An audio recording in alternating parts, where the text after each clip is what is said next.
Oui, merci Monsieur le Président, chers collègues. Nous sommes satisfaits de voir la métropole se saisir enfin de sa compétence de la même manière sur l'ensemble de son territoire. Cependant, cette volonté de cohérence, certes attendue, n'est pas exempte de remarques. Tout d'abord, le manque initial de concertation sur ce dossier est particulièrement regrettable. En effet, sur ce dossier, pourtant majeur, une seule réunion politique a été organisée et aucun représentant de Caluire et Cuire n'y avait été indiqué.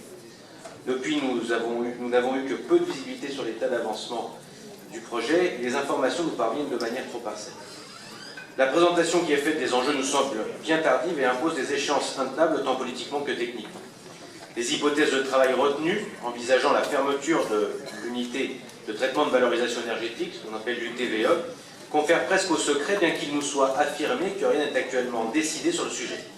Cette fermeture annoncée à demi-mot nous inquiète, car elle entraînerait au minimum une augmentation de 15 à 20% de l'actuelle tarification, ce qui n'est pas acceptable pour une ville populaire comme Rieux-la-Pape. Aujourd'hui, je tiens à souligner qu'à l'heure actuelle, le chauffage urbain de Rieux-la-Pape est le moins cher de la métropole et un des moins chers de France.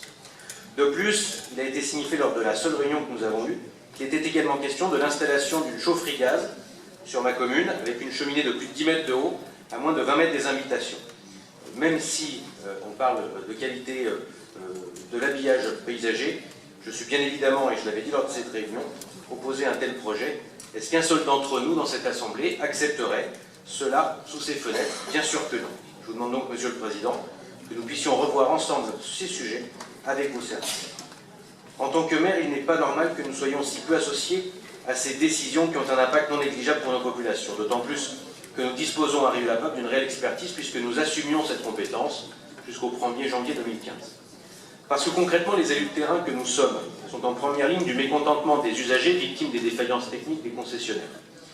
Ce n'est pas vers la superstructure métropolitaine que les usagers se tournent, mais vers nous, alors que nous sommes totalement dépossédés de cette compétence. Ils savent que les réponses rapides viennent des maires et élus locaux. Les maires et élus de la métropole ne doivent pas devenir de simples caisses enregistreuses de décisions techniques. Par exemple, tous les hivers, les communes sont confrontées aux ruptures d'un réseau vieillissant et peu entretenu. Si nous comprenons que la rénovation complète du réseau est bien sûr impossible, il n'en demeure pas moins qu'une meilleure préparation des périodes hivernales préviendrait ces jours difficiles. Pour anticiper ce problème, à Rieux-la-Pape, par exemple, nous avons créé le comité de chauffage urbain, qui a réuni les usagers et les opérateurs. Ce comité fait le point sur l'état du réseau.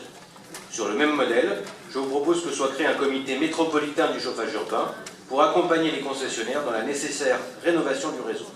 Cette assemblée d'évaluation constituerait le cadre adapté pour débattre de la gestion énergétique, question qui nous concerne tous, tant il va de pair avec l'écologie.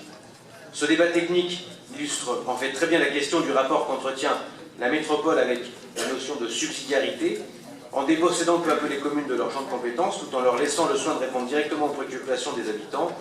Nous prenons le risque d'inaugurer une subsidiarité asymétrique où la technocratie prendrait le pas sur la démocratie directe. Or, l'actualité, malheureusement, de l'Union européenne nous enseigne ce qui se produit quand on a tendance à éloigner le centre de décision des lieux d'application. Je pense que nous ne souhaitons pas, dans notre ensemble, pas le même sort à la métropole. Il serait dommageable qu'à l'avenir, cette tendance entame la confiance des métropolitains dans cette ambition et cette ambitieuse collectivité. La métropole lyonnaise ne mérite pas cela et elle mérite une démocratie inclusive qui soit respectueuse des entités municipales et communales. Je vous remercie. Merci.